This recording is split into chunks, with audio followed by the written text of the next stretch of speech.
Esse aqui é um bom estudo de caso para a gente ver como um Estado maior pesa num país e atrasa ele em relação a países que são muito mais livres. Você deve ter visto recentemente manchetes ao tom de a Europa está empobrecendo enquanto os Estados Unidos estão enriquecendo. Isso é verdade, mas não é verdade completa. Não é a Europa que está empobrecendo, são países centrais da Europa que cobram altos impostos. Quando você separa os países centrais, França, Alemanha, Espanha, de países periféricos muito mais livres e competitivos como República Tcheca, Estônia, Lituânia ou Irlanda, você tem uma diferença bem significativa. Os países livres estão crescendo enquanto os outros não. É só que no agregado isso cai. E isso é bom pra galera que acha que tem que ter mais imposto, tem que ter mais Estado, para eles perceberem que não.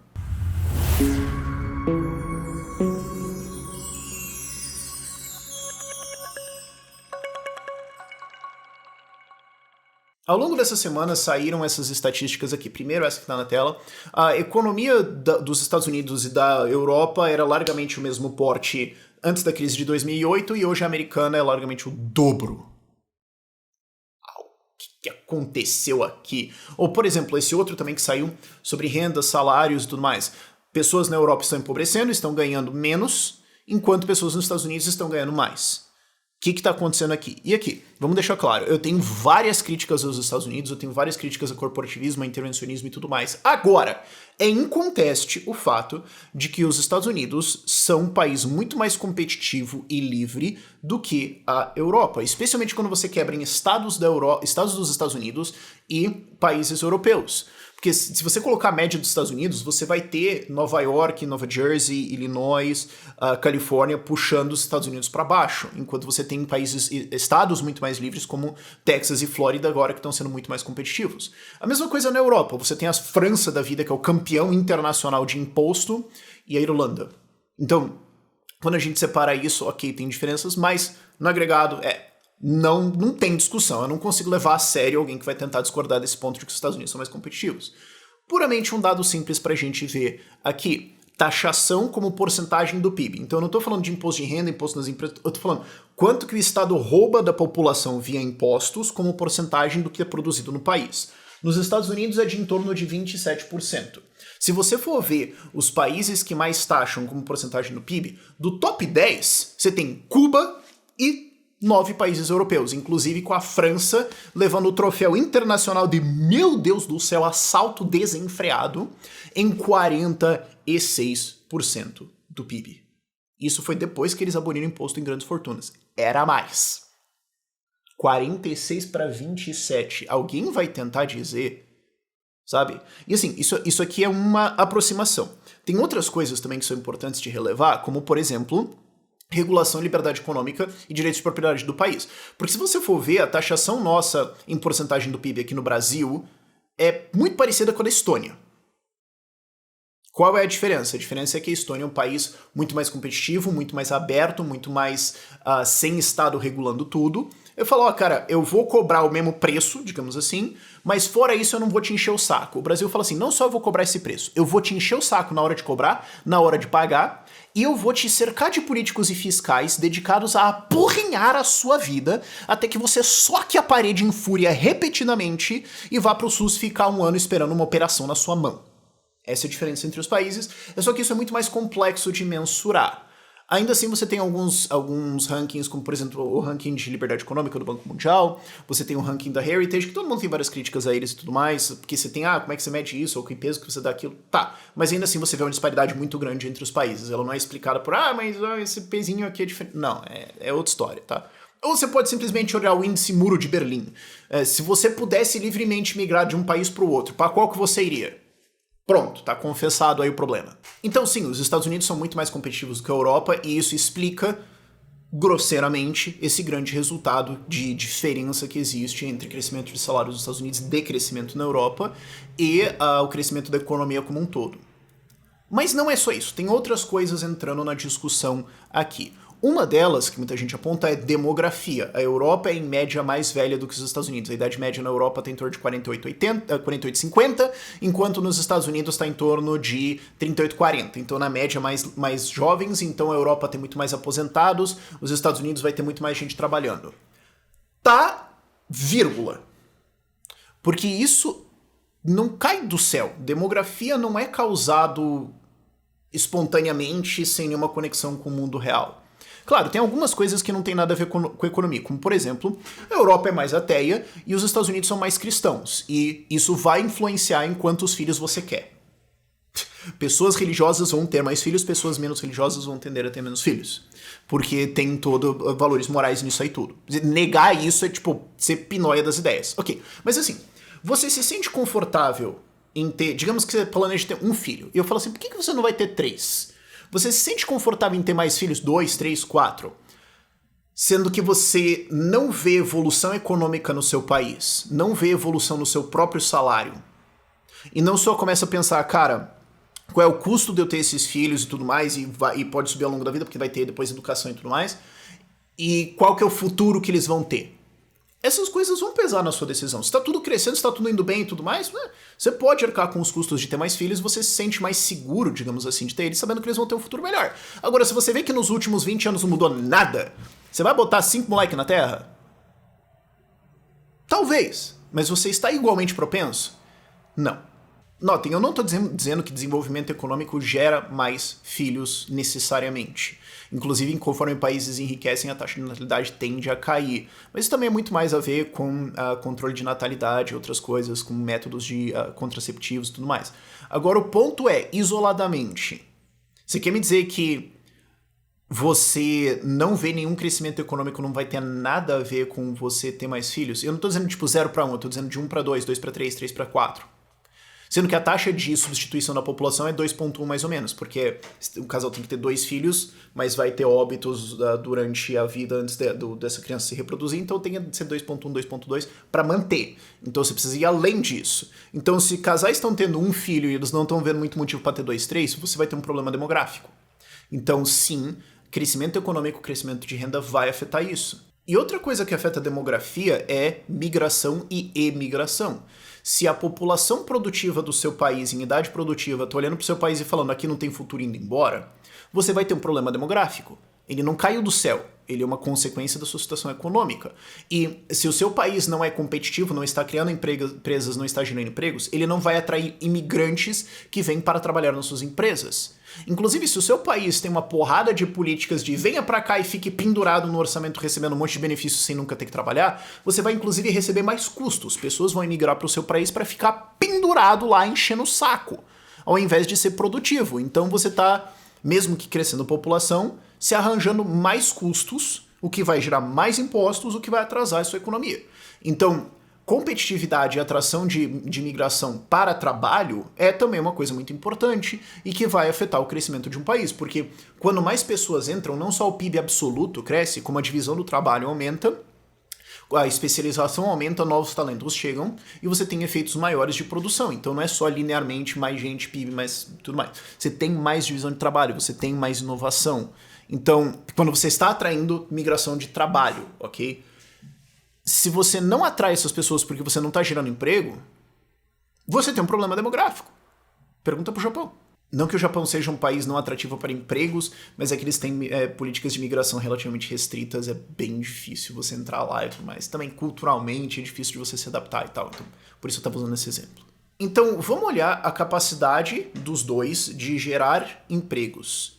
E eu sei que isso é um pouquinho tautológico, tipo, o país cresceu porque ele gerou mais empregos, então você está explicando o crescimento com geração de empregos, que é na verdade a mesma coisa. Tem uma ligação aí, sim. Agora o meu ponto é, os países que são mais capazes de gerar empregos são mais competitivos, necessariamente, então isso revela a situação aqui. Não é só que os empregos que estão existindo estão subindo ou descendo de trabalho. É que isso aqui revela o quanto um país é capaz de gerar empregos, o quanto um país é capaz de ir para frente.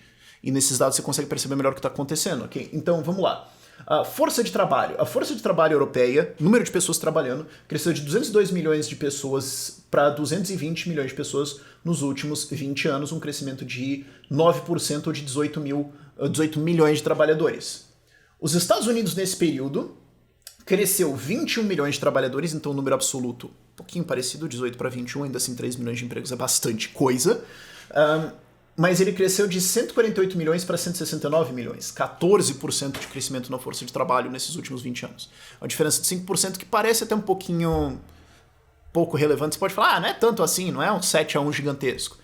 Cara, 3 milhões de pessoas empregadas O desemprego no Brasil é o quê? Uns 10 milhões? 9?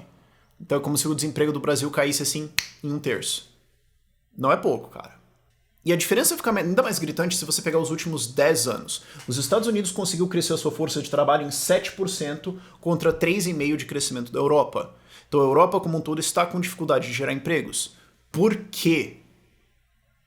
Por que isso está acontecendo? Porque assim, se você tem a mão de obra, se você tem um ambiente bom de investimento, você vai atrair investimentos internacionais. Por que pessoas que têm dinheiro para gerar empregos não estão indo para lá? Ou você está querendo me dizer que elas não vão por birra? Tem alguma coisa acontecendo aqui. Isso vai ter efeitos demográficos. Isso vai ter efeitos em atrair populações, em incentivar as pessoas a terem mais filhos. Outra estatística um pouco parecida, empregos full-time, né? Então vamos excluir a galera que está trabalhando 4, 6 horas de estágio atendendo no Subway, com todo respeito a esse trabalho, mas não é um trabalho que você vai montar a tua vida em cima. Vamos pegar empregos full-time, que tendem a ser os empregos que as pessoas vão montar muito mais uma vida em cima. Os Estados Unidos cresceu 20%, 19% nos últimos 20 anos, em 22 milhões de empregos totais, enquanto a União Europeia criou 7 milhões de empregos full-time ou 6% de crescimento. Então aí você abre o gap ainda mais em termos de geração de emprego. Por que os Estados Unidos geram mais emprego? Porque eles são mais competitivos, porque eles são mais amigos de capitalismo. Ou também, um indicador soft, mas, por exemplo, na SET, que é uma empresa parceira aqui do Ideias Radicais, a gente ajuda você a sair do Brasil e ir para países muito mais livres, onde você consegue legalmente pagar menos impostos e ter mais liberdades civis, liberdade de educação, liberdade de armas, liberdade de expressão e tudo mais. A gente simplesmente não recomenda países da Europa centrais. França, Espanha, talvez. Você consegue ter um passaporte, mas França, nenhuma hipótese. Alemanha, não. Reino Unido, difícil. Itália, não. Ponto final, não faça isso. A gente recomenda muito mais países como, por exemplo, República Tcheca, Irlanda, Estônia, Lituânia. A gente recomenda, na verdade, tem muitos outros países, mas eles não estão dentro da União Europeia ou da zona do euro necessariamente. Então eu tô pegando alguns que a gente poderia, em algumas situações, recomendar muito mais do que esses países centrais. E isso não é só a gente na SET, cara, isso é a comunidade toda de imigração. Eles estão tipo, cara, por quê? Por que absoluto encosto poderia te possuir a se mudar pra França? É incompreensível. A não ser que, sei lá, eu sou muito rico, eu não vou ter empresa, toda minha renda tá em outro país e tudo mais, e ainda assim, cara, eu vou tentar de garfar. Por quê? Não tem lógica. A emigração de gente rica e inovadora pra fora da Alemanha tá impressionante, cara. Ou outro proxy também, outro dado que indica uma direção muito forte do quão competitivo ou inovador um país é startups e unicórnios. Então, startups, empresas que querem disruptar e crescer bastante. E caso você não conheça o termo unicórnio, uma startup que atingiu um valuation, uma valorização de mercado de $1 bilhão ou mais. Aí você pode falar, não, mas Rafael, mas tem especialmente em 2021, ela farra de Banco Central, crédito fácil e tudo mais. Criou um monte de unicórnio por aí. Pô, esse mercado é meio bolhado, cara. Tem um monte de porcaria ali dentro. Tá. Mas você tem algum motivo para imaginar que vai ter mais porcaria desse lado da lagoa do que pra lá? Vai ter mais porcaria nos Estados Unidos que na Europa? Significativamente? Se é bolhado por um lado, dado que os fundos que investem nisso são mundiais e vão caçar gente pra todo lado, eu deveria presumir que existe uma diferença muito profunda. Eu acho que não. Ok? Então vamos lá. Países que vão ter mais startups são países onde é muito mais fácil inovar, onde é muito mais fácil disruptar o mercado. Que essas startups estão crescendo é porque não tem legislações que impedem elas de crescer, como existem várias leis no Brasil que dizem, basicamente, você não pode concorrer aqui, fim, proibido, tchau, certo? Então, países que desenvolverem mais startups, e especialmente que desenvolverem mais unicórnios, são países mais amigáveis a investimento. Você não vai ir lá estacionar 200 milhões de euros de investimento numa empresa, numa Coreia do Norte da vida para extremizar o argumento, claro, mas se você tá entre dois países e um é muito mais fácil de investir, muito mais seguro o seu investimento e outro peronomútil, aonde é que investidores vão tender a ir? Então, unicórnios vai revelar isso muito.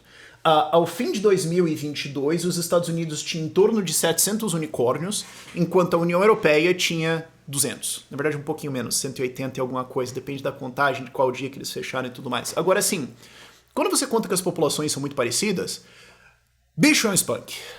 É mais de 3 para 1. Tem alguma coisa errada aqui. Ou quando você vai ver startups. Startups listadas na Startup Blink. Canadá e Estados Unidos, porque eu não consigo segregar os dados e tudo mais. E México também vai entrar um pouquinho lá, mas como se fosse mudar muito a conta. Tem 39.300. Europa como um todo, e aqui tá entrando Rússia, tá entrando todo mundo dos Balcãs, tá entrando um monte de país que não tem nada a ver com a União Europeia, tá entrando Rússia. Todos eles combinados têm 28 mil. Então os Estados Unidos, Canadá e México vão ter 50% a mais. Isso revela como eles são mais competitivos, como eles são muito mais amigos de inovação. E inclusive quando você desambigua as startups dentro da Europa, eles tendem a estar canalizados em países mais inovadores. Elas não estão na França ou na Espanha. Elas tendem a estar muito mais em Holanda, Luxemburgo, Estônia, per capita tem muitas startups. Elas tendem a ter mais nesses países periféricos que são mais competitivos. Então vamos pegar aqui o dado de startups per capita em países na Europa. Isso aqui é um dado do governo estoniano, porque eles ganham essa competição de absoluta lavada e spunk sem a menor graça, mas olha lá no topo da lista. Estônia, Islândia, Irlanda, Luxemburgo, Finlândia, Dinamarca, Malta, Suíça, Holanda, Reino Unido, que já saiu, Suécia e Noruega, tá aí, começou a tender mais pra média. Lá no fundo você tem França, Eslovênia, Espanha e Áustria. Cadê a Itália aqui? Cadê os caras? Eles estão muito mais abaixo da média europeia. Então, cara... aliás, cadê a Alemanha? Cadê a Alemanha? Que é o grande motor econômico, a grande potência econômica da Europa. Tá, tem uma massa ali forte. Agora, em termos de inovação, quando você pega startups per capita, cadê os caras? Tem alguma coisa estranha aqui. O que me leva ao problema que eu falei lá na abertura. Não é um problema de Europa, é um problema de países centrais. Você tem âncoras que estão segurando o navio. Essas âncoras têm nome e sobrenome. São o principal do PIB europeu. Espanha, França, Alemanha, Reino Unido e Itália. Somados em 2016, eles eram 70% do PIB da União Europeia. Então vamos ver, por exemplo, o crescimento de PIB deles aqui de 2002 para cá, excluindo o período pós-pandemia, porque basicamente cresce e repique. Então aquilo ali não é um representativo e tudo mais. Vamos lá. Crescimento, vamos pegar, para dar uma simplificada aqui, crescimento médio dos 3 melhores anos que eles tiveram nos últimos 20 anos, excetuando pós-pandemia. Alemanha, média dos 3 melhores anos, 4%. E a mais alta nos últimos 10 anos, o mais alto crescimento de PIB nos últimos 10 anos foi 2,7% em 2017. De resto, sub 3, sub 2,5, uma coisa assim, bem patético. Espanha, 3,8% e quase todos esses bons crescimentos estão antes da crise de 2008, de lá pra cá, negócio patético. França, campeã mundial de imposto, maior assalto per capita do mundo. 2,5% a média dos 3 melhores anos deles nos últimos 20, e todos eles são antes de 2008, e nos últimos 10 anos eles só tiveram um ano com crescimento de mais de 2% do PIB. Itália, ai. O que vocês fizeram, cara? 1,7% é a média dos 3 melhores anos e nenhum crescimento nos últimos 20 anos acima de 2%. Cara... Uau! Reino Unido tá um pouquinho melhor aqui, 3%, mas saiu. E inclusive tá tomando consequências por isso, porque basicamente quem fez o Brexit não queria fazer, foi um negócio meio sabotagem, mas enfim. Agora vamos pegar 5 países periféricos da Europa. 5 países que são bem competitivos, menos impostos, atração de investimento e tudo mais, muito legal. Vamos pegar aqui... cadê minha listinha? Sim. Irlanda, média dos 3 melhores anos, 14%.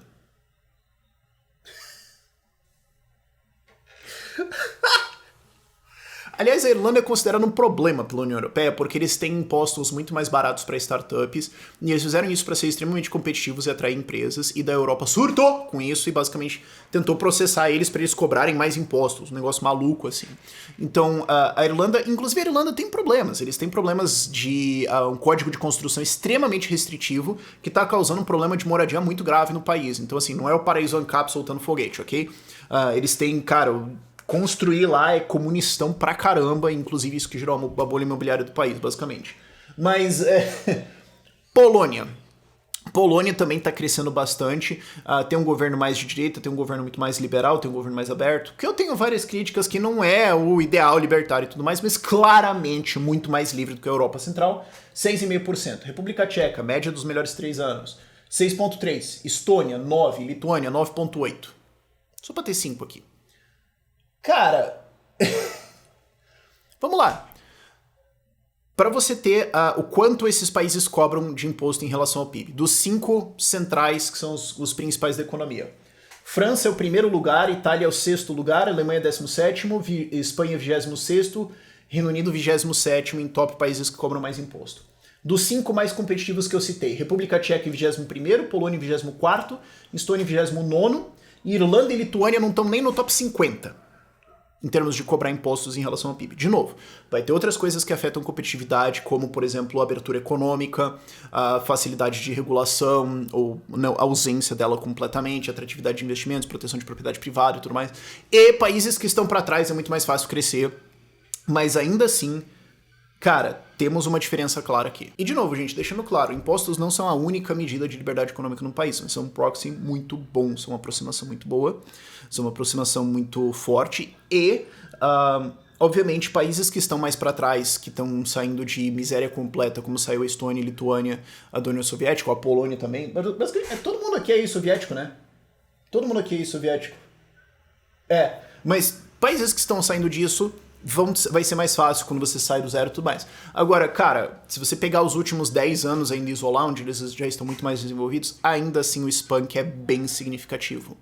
A Europa não tem um problema de Europa. A Europa tem um problema de França, de Itália, de Alemanha e tudo mais, atrasando todo mundo. Se você só comparar a carga tributária média, e sim, eu teria que fazer isso pesado para cada país, mas só pra gente ter uma mínima noção aqui, a carga dos 5 mais centrais média dá 38, e desses outros 5 periféricos que estão crescendo mais dá 31, sendo que na verdade seria mais baixo se eu fizesse weighted, porque a Irlanda e a Lituânia iam puxar muito para baixo, e a Estônia tem uma população muito pequena comparado à Irlanda, então ia estar artificialmente puxando para cima, então eu ficaria provavelmente mais perto de 28 ou alguma coisa assim, mas então seria mais uns 10 pontos de PIB em diferença, o que é muito significativo. Se a gente fosse mudar 10 pontos de PIB no Brasil para baixo de impostos, isso daria, acho que 1 tri a menos de imposto. 1 tri 200, alguma coisa assim. Cara, é bastante. Uau.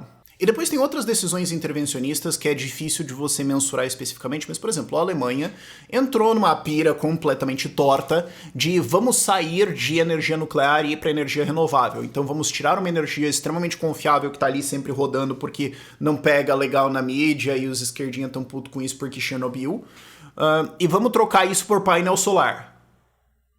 Na Alemanha. Tá. E para fazer isso, vamos colocar uma taxa dentro da conta de luz para ajudar a financiar a transição e nos anos. Então vamos encarecer o nosso preço de energia num país industrial. Então vamos intencionalmente nerfar a nossa indústria para transformar isso de uma fonte de energia segura e confiável para uma não confiável que vai saber o que está acontecendo. Vai ter energia eólica, mas se não tem vento, não tem indústria. Legal! Então temos aqui na sua tela agora a evolução dos preços de energia na Alemanha, mesmo antes da guerra. Não, porque daí a guerra, o Putin, o gás... Mesmo antes disso. Você vê claramente o preço subindo ao longo dos anos, já está corrigido para inflação inclusive, e o que aumenta esse componente azulzinho é justamente a tarifa de energias renováveis em cima. Então a Alemanha tomou uma decisão de, vamos ser menos competitivos para forçar uma transição energética aqui, que não tem muito sentido, porque a gente está trocando uma energia limpa aqui nuclear por outra, porque no marketing, porque good feelings e sinalizar virtude. E aí, inclusive, quando deu a crise agora com a Rússia e tudo mais, eles foram lá e cancelaram a taxa, porque eles reconheceram que está prejudicando. Isso tornou a indústria alemã menos competitiva e retardou o crescimento. E isso é uma coisa que está sendo feita na Europa como um todo agora. Felizmente, Black Clouds and Silver Linings, né? Toda tragédia vai ter alguma coisa que pelo menos você aprende alguma lição com isso. Não que a tragédia seja boa ou desejem, mas pelo menos tenha o respeito a todo mundo que sofreu essa tragédia de aprender lições com ela para não fazer a mesma cagada de novo. Pelo menos agora o mundo, a Europa especialmente, estão sacando que a energia nuclear é legal também, porque ela tá lá sempre rodando e se a Rússia resolver surtar, você ainda tem a sua usina. Você não depende do óleo e gás russo para isso. Para, olha só que coisa legal, né? Então, pelo menos isso está voltando agora, mas vai demorar acho que uma década no mínimo para consertar o dano causado por isso, por essas políticas estúpidas. Então, assim, por que a Europa está empobrecendo? É uma decisão política. É uma decisão que foi tomada, principalmente nesses países centrais, de aderir a um monte de restrições, a altos impostos, a criar um estado de bem-estar gigantesco e que atrai imigrantes de penduricalho, não atrai imigrantes de trabalho, atrai gente que vai lá para ficar ganhando alguma coisa do governo, e isso está retardando a economia dos caras. Enquanto isso, os Estados Unidos, com todas as críticas que eu tenho a eles, estão muito mais abertos, e embora também tenham migração de penduricalho, sim, isso acontece lá, atraem muita gente para trabalhar também. Atrai muita gente que quer ir lá produzir. Sim, os Estados Unidos são e continuarão sendo a locomotiva nisso no mundo, apesar dos problemas que eles têm. Eles estão perdendo esse posto? Sim, eles estão se dedicando muito a seguir o caminho europeu. A mentalidade política nos Estados Unidos, especialmente da esquerda, é muito mais temos que ser mais como a França. É lamentável isso. Então isso não é um trono que eu acho que eles vão manter para sempre. Mas hoje a disparidade é clara. E fica a lição aí. A gente tem que então mais copiar mais a França, copiar mais a Alemanha, copiar mais... Não. Se a gente vai olhar para alguém na Europa, a gente tem que olhar para esses países periféricos. O que a República Tcheca fez?